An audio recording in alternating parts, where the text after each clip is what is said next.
Good morning all of you. Hindi की कक्षा में फिर से आपका स्वागत है। तो बेटा हमने आपका सेकंड चैप्टर है दादी माँ, जो एक कहानी है, यह शुरू की थी। तो इसके जो लेखक हैं वह शिव प्रसाद जी हैं। इसमें लेखक अपनी दादी माँ के स्वभाव के बारे में बताते हैं कि कैसे वह हमेशा मुसीबत के समय दूसरों की सहायता करती है, और घर में अगर कोई बीमार होता है तो कैसे वह उसकी देखभाल करती है। तो आइए आगे हम करते हैं। आज किशन भैया की शादी ठीक हुई मतलब कि किशन भैया की शादी तय हो जाती है। दादी माँ के उत्साह और आनंद का क्या कहना।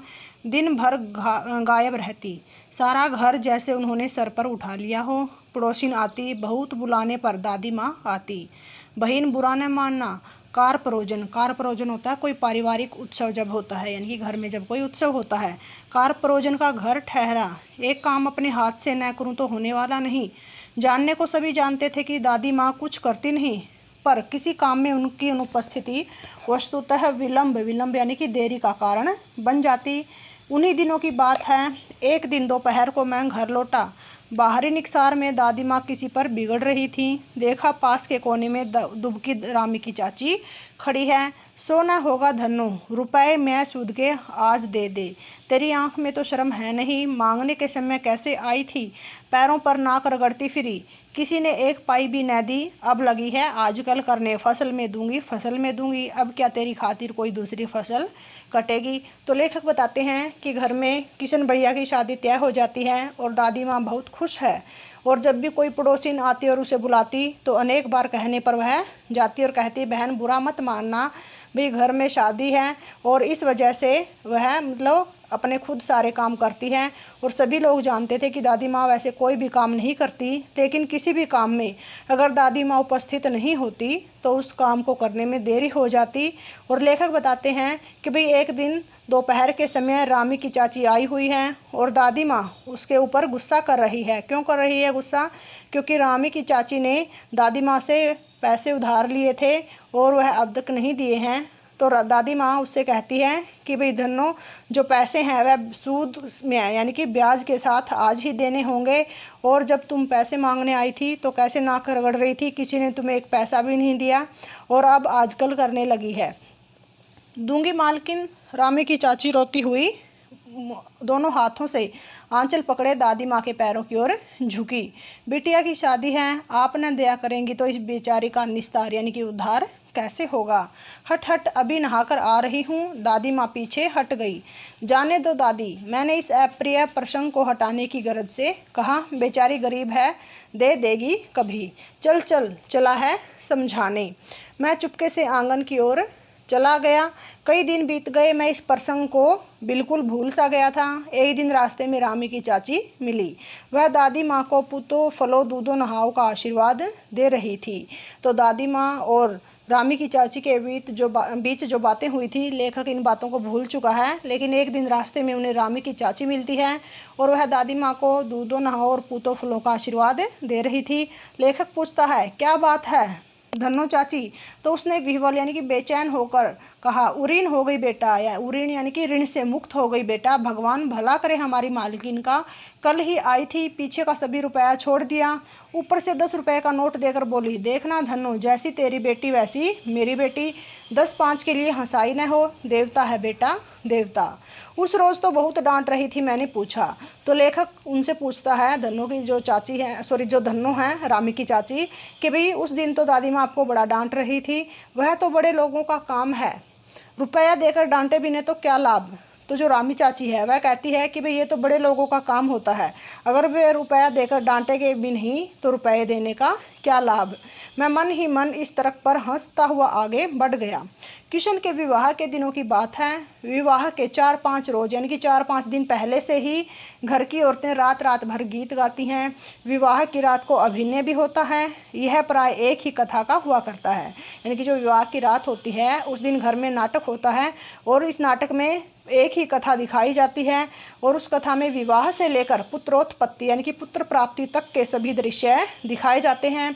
सभी पार्ट औरतें ही करती हैं, यानी कि इस नाटक में जितने भी पार्ट होते हैं, आदमी के भी और औरतों के भी, सभी की सभी औरतें ही करती हैं। मैं बीमार होने के कारण बारात में न जा सका। मेरा भाई राघव दालान में सो रहा था। वह भी बारात जाने के बाद पहुंचा था। औरतों ने उस पर आपत्ति की। तो लेखक बारात में क्यों नहीं जा सका था? बीमार होने के कारण। और उनका जो मामा का लड़का है राघव, वह देर से पहुंचता है, जिस कारण वह भी बारात में नहीं जा सका और वह दालान यानी कि बैठक में सो रहा है। और औरतें इस बात पर आपत्ति करती है कि जब औरतें यहाँ पर अभिनय कर रही हैं, नाटक कर रही है, तो भी लड़कों का यहाँ पर क्या काम? दादी माँ बिगड़ी, लड़के से क्या पर्दा? तो दादी माँ उन पर गुस्सा करते हुए कहती है कि भाई यह तो बच्चा है और बच्चे से कैसा पर्दा करना? लड़के और ब्रह्मा का मन एक सा होता है, ब्रह्मा यानी कि भगवान का। तो दादी माँ कहती है कि बच्चा और भगवान तो एक ही रूप होते हैं, दोनों का मन एक जैसा होता है। मुझे भी पास ही चारपाई पर चादर उड़ाकर दादी माँ ने चुपके से सुला दिया। बड़ी हंसी आ रही थी, सोचा कहीं जोर से हंस दूं, बेद खुल जाए तो निकाल बाहर किया जाऊंगा, पर भाभी की बात पर हंसी रुक न सकी और भंडा फोड़ हो गया। दादी माँ ने लेखक को भी पास की ही जो चारपाई है उस पर चादर उड़ाकर सुला दिया है। और जब औरतें अभिनय कर रही है तो लेखक को हंसी आ रही है, लेकिन वह अपनी हंसी को काबू करने की कोशिश कर रहा है कि भाई अगर वह जोर से हंसा तो उसका रहस्य खुल जाएगा और उसे बाहर कर दिया जाएगा। लेकिन भाभी की बात पर उसे हंसी आ जाती है और उसका सारा रहस्य खुल जाता है। देबू की माँ ने चादर खींच ली। कहो दादी, है कौन बच्चा सोया है? बेचारा रोता है, शायद दूध तो पिला दूं। हाथापाई शुरू हुई। दादी माँ बिगड़ी, लड़के से क्यों लगती है? तो देबू की माँ लेखक की चादर खींच लेती है और कहती है कि भाई यह कौन सा बच्चा सोया हुआ है? वह लेखक का मजाक करती है कि भाई शायद बच्चा रोता होगा, इसलिए इसे दूध पिला दूं। दोनों के बीच हाथापाई शुरू हो जाती है और दादी माँ उसके ऊपर गुस्सा करती है कि भाई लड़के से क्यों लग रही है। सुबह रास्ते में देबू की माँ मिली। कल वाला बच्चा भाभी। मैं वहाँ से जोर से भागा और दादी माँ के पास जा खड़ा हुआ। वस्तुतः किसी प्रकार का अपराध हो जाने पर जब हम दादी माँ की छाया में खड़े हो जाते, अभयदान यानी कि जीवन दान मिल जाता।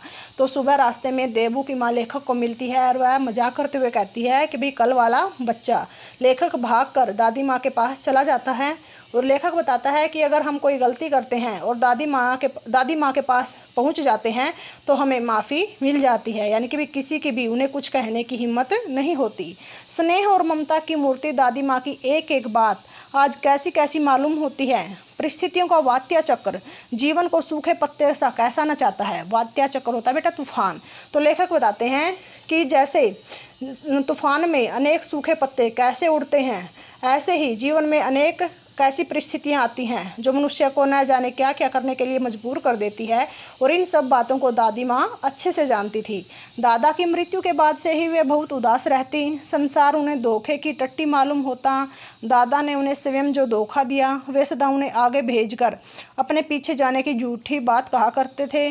दादा की मृत्यु के बाद कुकर मुत्ते की तरह बढ़ने वाले मुंह में राम बगल में छुरी वाले दोस्तों की शुभ चिंता ने स्थिति और भी डावाडोल कर दी।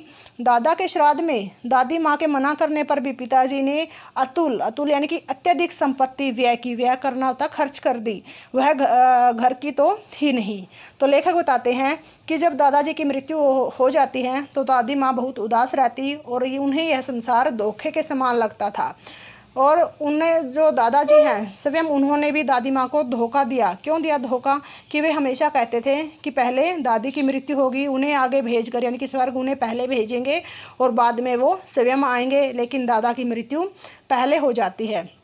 दादा की मृत्यु के बाद अनेक ऐसे मित्र आते हैं जो सामने तो उनकी तारीफ़ करते हैं लेकिन पीठ पीछे उनकी चुगली करते हैं और घर की जो परिस्थितियां हैं वो बहुत ही नाजुक हो जाती हैं। और दादा के श्राद्ध पर भी दादी माँ के मना करने पर लेखक के पिताजी बहुत सारा पैसा खर्च करते हैं और वह पैसा घर का नहीं बल्कि बाहर से उधार लिया हुआ था। दादी माँ अक्सर उदास रहा करती। माघ के दिन थे, कड़ाके का जाड़ा पड़ रहा था। पछुआ यानी कि पश्चिम दिशा से जो बहने वाली हवा है उसका सन्नाटा था और पाले की शीत हड्डियों में घुसी पड़ती। शाम को मैंने देखा दादी माँ गीली धोती पहने कोने वाले घर में एक संदूक पर दिया जलाए हाथ जोड़कर बैठी है। उनकी स्नेह कातर आंखों में मैंने आंसू कभी नहीं देखे थे। तो लेखक बताते हैं कि मैंने अपनी दादी की आंखों में कभी भी आंसू नहीं देखे थे। मैं बहुत देर तक मन मारे उनके पास बैठा रहा। उन्होंने आंखें खोली। दादी माँ, मैंने धीरे से कहा, क्या है रे, तू यहाँ क्यों बैठा है? दादी माँ, एक बात पूछूं, बताओगी ना? मैंने उनकी स्नेहपूर्ण आंखों की ओर देखा। क्या है पूछ, तुम रोती थी? दादी माँ मुस्कुराई। पागल, तूने अभी खाना भी नहीं खाया न? चल चल धोती तो बदल लो। दादी माँ, मैंने कहा मुझे सर्दी गर्मी नहीं लगती बेटा। वे मुझे खींचती हुई रसोई में ले गई। तो लेखक अपनी दादी माँ से रोने का कारण पूछता है, लेकिन दादी माँ उसे टालने के लिए कहती है कि भाई तूने अभी खाना भी नहीं खाया है, और वह उसे रसोई में ले जाती हैं। सुबह मैंने देखा चारपाई पर बैठे पिताजी और किशन भैया मन मारे कुछ सोच रहे हैं। दूसरा चारा ही क्या है, बाबू बोले। रुपया कोई देता नहीं, कितने तो अभी पिछले भी बाकी हैं। वे रोने रोने से हो गई। तो लेखक सुबह देखते हैं कि किशन भैया और पिताजी चारपाई पर बैठे हुए कुछ सोच रहे हैं, और वे कह रहे हैं कि भाई दूसरा कोई और रास्ता भी नहीं है।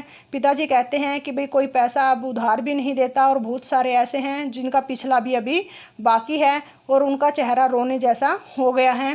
रोता क्यों है रे? दादी माँ ने उनका माथा सहलाते हुए कहा। मैं तो अभी हूँ।